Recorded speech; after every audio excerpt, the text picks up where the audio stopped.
I seem to have difficulty releasing my negative connotations with money. The opportunities are there. The money is around, but I refuse to accept. We are, today especially, but we always do it, we are attempting to help you take money out of the equation by pronouncing this a vibrational game. You see, a belief is just a thought you keep thinking. So when your first introduction to the idea of money was that there isn't enough of it, and that's true of so many people, no matter how much you seem to have, you are often believing that it isn't quite as much as you would like there to be. And so most people, not all, but most people, especially in your Western culture, have a belief of not enough money. So then we say to you that it isn't money that takes you to all that the universe has lined up for you. In other words, let's play this game for just a moment. We're just going to throw some questions out to you, just to sort of shake loose this feeling of attachment to money. You will like how it feels as it unfolds. If someone gave you a choice, someone that you trusted and believed in, if someone offered you $1 million, or this could be a new television program.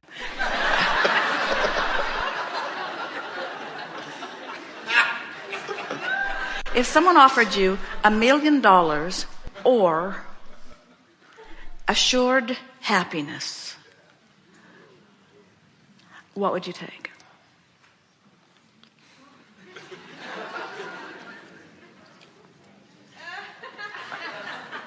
I mean, the $1 million isn't going to make me happy, but I don't understand assured happiness. I really don't. I want to be happy, but what? We're beginning to understand your struggle here, because the money is tangible and real to you. And the things that we have been offering to you are vibrational. They are intangible. They're about your projection of thought. Everything that comes to you like money comes on the heels of vibrational alignment. So we were just trying to get you to lean in the direction of wanting the vibration rather than the action, because when you choose the vibration first, the action has to follow. And then we're going to follow up with our big crescendo by saying to you, now that you have opted for all of those things that you can control through the power of your mind, now all the money in the world that you would ever want will have to flow on that same string. But you chose door number 2 and got a refrigerator.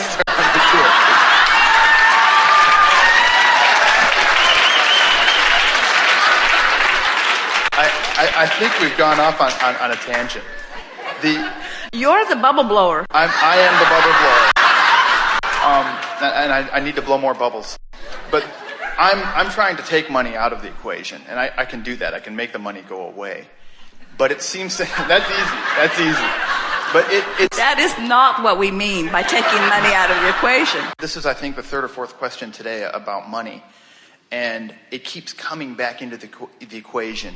Oh, well, we would say, all right, let's put new words. Let the money coming in be a measurement of your expectation for the money coming in. Because that's what it always is. More money won't come in than you expect. It can't. More than you expect can't come. And you can change your expectation. And you must change your expectation if you want more money to come in. Okay, but the original negative connotation that I have about money. Well, let's talk about that. Give us some statements about money, and let's find out how negative they are. I've often felt that money causes a lot of problems. People get into fights over money. Families get divided over money. So-and-so got the money and so-and-so didn't. And all right, so now we want to ask you the question. Was the fight about having too much money or about not having enough money? It's usually about not having enough money. Thank you for that. If you'd gone the other way, we were going to be done with you. Okay.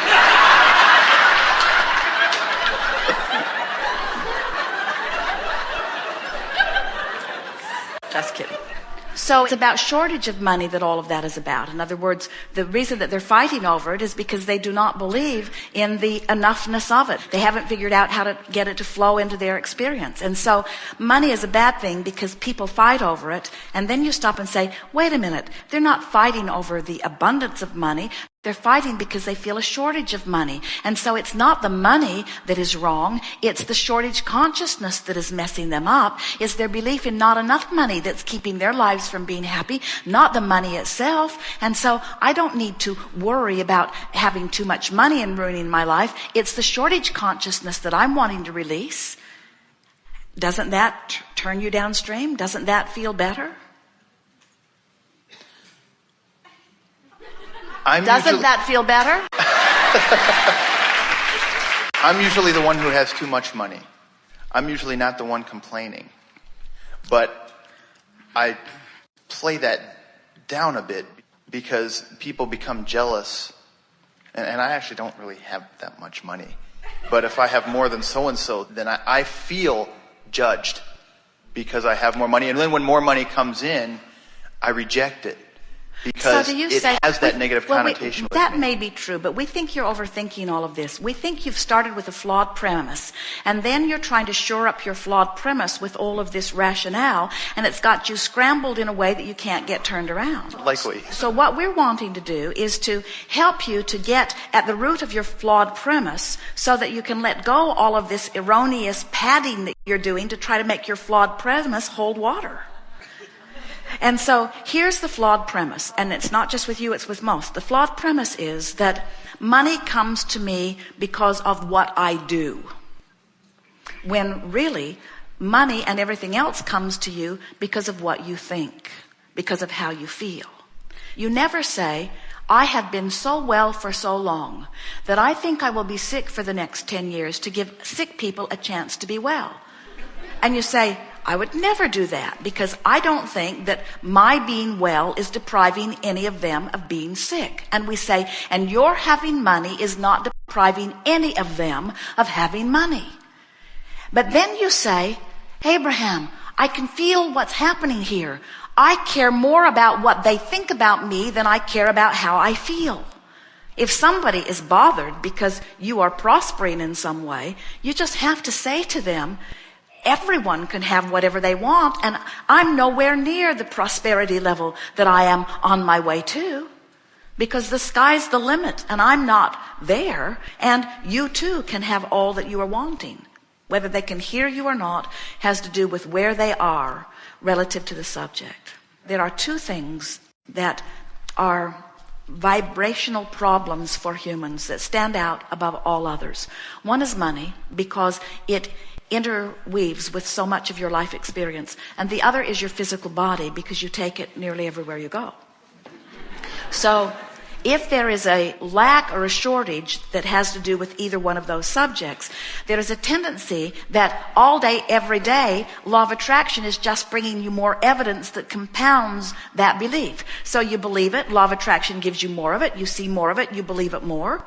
Now you believe it more, law of attraction gives you more of it, and now you see it, so you believe it more. So what happens is you move through life experience, as you have described yourself, of coming to an attitude or a belief about something that you know isn't serving you, but you just can't shake it. And we say the reason that you're not shaking it is because you're not yet following the guidance, and you're caring more about what they're thinking than you are about how you're feeling. We know who you are. We know who you were before you were born. We know what life has caused you to amass. We know how you feel about money. We can feel the vibrational abundance that you have become. And when you don't let yourself get up to speed with that, you don't feel so good. And you can use every excuse in the world by saying, well, I feel this way because that one's jealous of me. Or I feel this way because I'm trying to hold myself back so that I can get along better in the world. And we say, not any of that holds water for us. Every bit of that discomfort that you feel around the subject of money is that you have amassed a fortune that for some screwy reason you are holding yourself apart from. There's not enough action in the world for you to close that gap. The only thing that is going to bring more money into your experience and the feeling of well-being that is what you're really looking for is for you to find thoughts about money that resonate in the same way that your inner being feels about money. So these are the things that your inner being knows about money. We said, let's take money out of the equation. That didn't work out so well for you. So we're going to put money fully in the equation for you. And we are going to tell you what your inner being knows about money. And when you work to know this in the way that your inner being knows it, money beyond description is going to come pouring into all of your experiences, any of you who do it. So here's what your inner being knows about money. Money will expand proportionate to the ideas that you have about that which you want to utilize it on. So the more you are out mixing it up in the world, and the more you are looking around for things that you would like to exchange money for, the more money will begin to flow into your experience. That is a powerful understanding. Money is unlimited because energy is unlimited, and money is only a byproduct of energy. Now, just to help you understand that a little further, let's talk about your economy. It wasn't that many hundreds of years ago that you were trading beads with the Indians. In other words, there was hardly anything economic that was going on.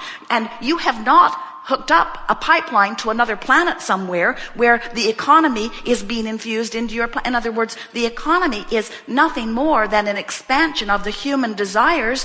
Don't you find it interesting? Jerry and Esther will drive around from city to city, and they'll be out in the middle of nowhere. They'll drive and drive and drive across fields and fields and fields and fields and fields and fields, miles and miles and miles of nothing but miles and miles and miles. And then they will come into a community where everyone's clustered together, and they're all earning their living by selling things to each other. In other words, they're trading services, they're trading products, they're trading this and that. In other words, they've made the economy out of their desire to live together and their desire to interchange. And so the economy is expanding because of the ideas that you have. Everything that you've lived, every day of your life, has put a fortune into vibrational escrow, and there is no shortage of money there. There is as much money as you can teach yourself to expect that is there. So then, when you look around the world and you find a pocket of not enough money, maybe in a friend who's complaining, or maybe in a part of the world, someplace that does not have enough money, and you focus upon that and you feel that discomfort, that guilt, you might say, or that blame, you might say, because some people have money, maybe even you, and other people don't.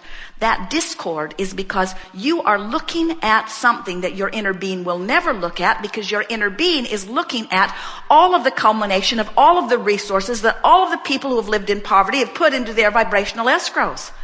In other words, those countries that are starving want food, and their inner beings and source are concentrating on the food. They're not looking back at the poverty.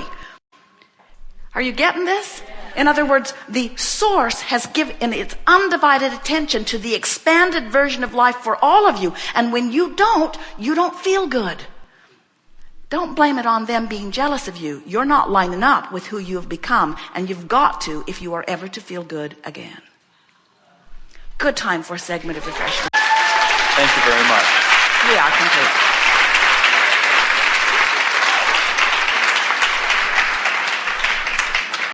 The art of allowing is finding some way to get moving in the direction of who I have become.